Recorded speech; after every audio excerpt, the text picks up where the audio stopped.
Hi friends, welcome to our channel my life style and cooking. First time பார்க்குறீங்கன்னா subscribe பண்ணிவிட்டு பாருங்கள் friends. நம்ம இன்றைக்கி தீபாவளி ஸ்பெஷல் லட்டு ரெசிபி தான் பார்க்க போகிறோம். இந்த லட்டு குக்கரில் 2 விசில் விட்டு ரொம்ப ஈஸியாக செஞ்சிடலாம். ஒரு சொட்டு எண்ணெய் கூட வேண்டாம், ஒரு ஸ்பூன் நெய் வச்சு நல்ல சாஃப்டாக ஜூஸியாக இருக்கும். ரொம்ப ஈஸியாகவும் செஞ்சிடலாம். வாங்க அதை எப்படி பண்ணலான்னு பார்க்கலாம்.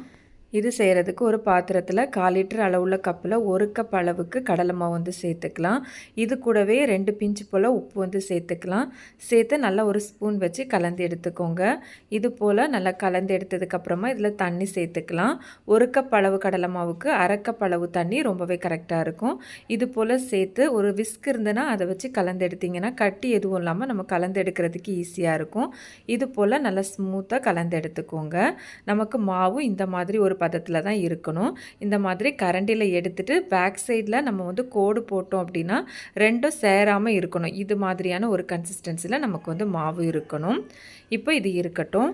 அடுத்ததாக நான் இந்த மாதிரி ஒரு கேக் டின்னு எடுத்து வச்சுருக்கிறேன். நீங்கள் இதுக்கு பதிலாக டிஃபன் பாக்ஸ், பிளேட் இல்லைனா சின்ன கிண்ணம் கூட எடுத்துக்கலாம். இப்போ இதில் நம்ம கொஞ்சமாக வந்து நெய் வந்து அப்ளை பண்ணி எடுத்துக்கலாம்.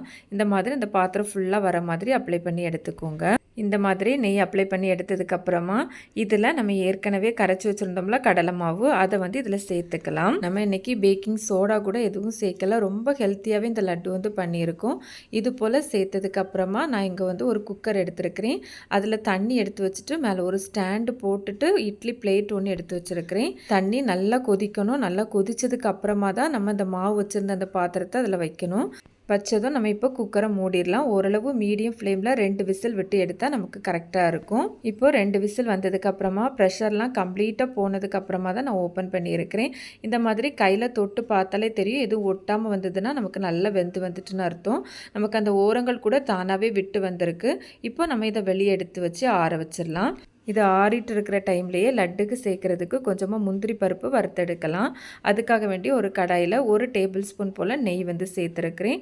நெய் நல்லா உருகி வரட்டும். நல்லா உருகி வந்ததுக்கப்புறமா இதில் ஒரு 2லேருந்து 3 டேபிள் ஸ்பூன் அளவுக்கு நீங்கள் முந்திரி பருப்பு சேர்த்துக்கலாம். இந்த மாதிரி சின்னதாக கட் பண்ணி சேர்த்துருக்கிறேன். இப்போ இதை நம்ம நெய்லேயே வறுத்து எடுத்துக்கலாம். நமக்கு ரொம்ப வறுப்பட்டு கோல்டன் கலருக்கு மாறி வர வேண்டாம். லைட்டாக ஒரு கலர் சேஞ்ச் ஆகி வந்தாலே போதும். இது மாதிரி வந்ததும் நம்ம இப்போ இதை வந்து தனியாக மாற்றி வச்சிடலாம். இப்போ இது இருக்கட்டும். இப்போ நமக்கு இது நல்லாவே ஆறி வந்துட்டு அந்த ஓரங்கள்லாம் நல்லா விட்டு வந்திருக்கு. இந்த மாதிரி எடுத்தாலே போதும், ரொம்ப ஈஸியாக வந்துடும். அடி எதுவுமே ஒட்டலை. பார்த்திங்கன்னா தெரியும், ரொம்ப சூப்பராக நமக்கு ரெடியாகி வந்திருக்கு. இப்போ இதை சின்ன சின்ன பீசஸாக கட் பண்ணி எடுத்துக்கலாம். கத்திரி இல்லைன்னா கத்தி வச்சு கட் பண்ணி எடுத்துக்கலாம். ரொம்ப சாஃப்டாக தான் இருக்கும். இல்லைன்னா கையை வச்சு கூட நம்ம வந்து பிச்சு எடுத்துக்கலாம். நிறைய பேருக்கு எண்ணெயில் பொரிச்ச ஸ்வீட்லாம் பிடிக்காது. அது மாதிரி உடம்புக்கும் நிறைய பேருக்கு ஒத்து வராது. இது போல் செஞ்சு பாருங்கள். சுவையாகவும் இருக்கும், ரொம்ப ஹெல்த்தியாகவும் இருக்கும். இது போல் ரெடி பண்ணி எடுத்ததுக்கப்புறமா இதை நம்ம மிக்ஸி ஜாருக்கு மாற்றி எடுத்துக்கலாம். மிக்ஸி ஜாருக்கு எல்லாத்தையும் மாற்றி எடுத்ததுக்கப்புறமா இதை வந்து பல்ஸ் மோடில் தான் அரைச்சி எடுக்கணும். விட்டு விட்டு அரைச்சி எடுக்கணும். ரொம்ப பவுடராக இல்லாமல் இது மாதிரி அரைச்சி எடுத்துக்கோ. உங்களுக்கு பார்த்தாலே தெரியும், சின்ன சின்னதாக பூந்தி பொரிச்சு எடுத்தது போலவே இருக்குது. உதிரி உதிரியாக அவ்வளோ சூப்பராக வந்திருக்கு. இது வந்து ஸ்டீம் பண்ணி செஞ்சதுன்னா யாருமே நம்ப மாட்டாங்க. ரொம்ப சூப்பராக இருக்கும் ஃப்ரெண்ட்ஸ். கண்டிப்பாக மிஸ் பண்ணாமல் ட்ரை பண்ணி பாருங்கள். இப்போ நமக்கு லட்டு செய்கிறதுக்கு பூந்தி ரெடி. அடுத்ததாக ஸ்டவ்வில் ஒரு பேன் வந்து எடுத்து வச்சுருக்கிறேன். இதில் 1/2 கப் அளவுக்கு வெள்ளை சக்கரை வந்து சேர்த்துக்கலாம். 1 கப் கடலை மாவுக்கு 1/2 கப் வெள்ளை சக்கரை கரெக்டாகவே இருக்கும். இது கூடவே 1/4 கப்பும் கூட 1 டேபிள் ஸ்பூன் அளவுக்கு தண்ணி சேர்த்துருக்கிறேன். இப்போ நமக்கு இந்த சர்க்கரையெல்லாம் நல்லா வந்து மெல்ட் ஆகி வரட்டும். நமக்கு இதில் பதம்லாம் எதுவும் வர வேண்டாம். இது கூடவே ஒரு 2 ஏலக்காய் எடுத்து நல்லா வந்து இடித்து சேர்த்துருக்கிறேன். நீங்கள் ஏலக்காய் பொடி சேர்க்குறதா இருந்தாலும் சேர்த்துக்கலாம். சேர்த்து இந்த மாதிரி ஒருக்கா கலந்து எடுத்துக்கலாம். அடுத்ததாக இது கூடவே ஒரு பிஞ்ச் போல் ஃபுட் கலர் சேர்த்துருக்கிறேன். இது ஆப்ஷனல் தான், நீங்கள் வேண்டான்னு தாராளமாக ஸ்கிப் பண்ணிக்கலாம். ஃபுட் கலர் சேர்த்ததுக்கப்புறமா நல்லா ஒருக்கா கலந்து எடுத்துக்கோங்க. நமக்கு பாகு பார்த்திங்கன்னா இந்த மாதிரி லைட்டாக பிசு பிசுப்பாக இருந்தாலே போதும். இந்த மாதிரி ரெடியானதும் நம்ம ஃப்ளேமை சிம்மில் வச்சுட்டு நம்ம இதில் ரெடி பண்ணி வச்சுருக்கிற பூந்தியை வந்து சேர்த்துக்கலாம். சேர்த்துட்டு சிம்மில் வச்சே நம்ம இதை வந்து கலந்து எடுக்கணும். நம்ம சேர்த்துருந்த அந்த சர்க்கரை பாகு வந்து நல்லா அப்சார்ப் ஆகி நல்லா வந்து கொஞ்சம் கெட்டியாகி வரும்.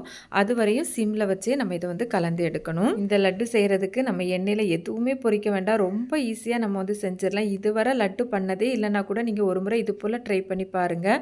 இது மாதிரி நல்லா இவங்களுக்கு பார்த்தாலே தெரியும், கொஞ்சம் நல்லா கெட்டியாகி வந்திருக்கு. இந்த மாதிரி ரெடியானதும் நம்ம ஏற்கனவே நெய்யில் வந்து வறுத்து வச்சுருந்தோம்ல முந்திரி, அதை அந்த நெய்யோடு சேர்த்து நம்ம இதில் வந்து சேர்த்துக்கலாம்.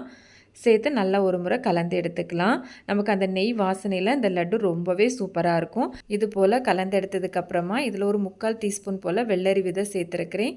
இது ஆப்ஷனல் தான், இருந்தால் சேர்த்துக்கோங்க, இல்லைனா ஸ்கிப் பண்ணிக்கலாம். இப்போ சேர்த்து ஜஸ்ட் ஒருக்கா நல்லா கலந்து எடுத்துக்கிட்டால் போதும். இப்போ நம்ம இதை ஸ்டவ் ஆஃப் பண்ணி ஆற வச்சிடலாம். லைட்டாக சூடு இருக்கும்போதே இதுலேருந்து லட்டு நம்ம பிடிச்சி எடுத்துக்கலாம். கையில் எதுவுமே ஒட்டாது, நெய் எதுவுமே அப்ளை பண்ண வேண்டாம். ரொம்ப ஈஸியாகவே நம்ம உருட்டி எடுத்துக்கலாம். உங்களுக்கு பார்த்தாலே தெரியும், நல்லா சாஃப்டாக ரொம்ப சூப்பராக வந்திருக்க லட்டு. இது போலவே நம்ம எல்லாத்தையுமே பிடிச்சி ரெடி பண்ணி எடுத்துக்கலாம். இப்போ நான் எல்லாத்தையுமே ரெடி பண்ணி எடுத்து வச்சுருக்கிறேன். இப்போ இதிலேருந்து ஒன்று எடுத்து காமிக்கிறேன். உங்களுக்கு பார்த்தாலே தெரியும் எந்த அளவு சாஃப்டாக இருக்குதுன்னு. இப்போ ஒன்று உங்களுக்கு பிச்சு காமிக்கிறேன்.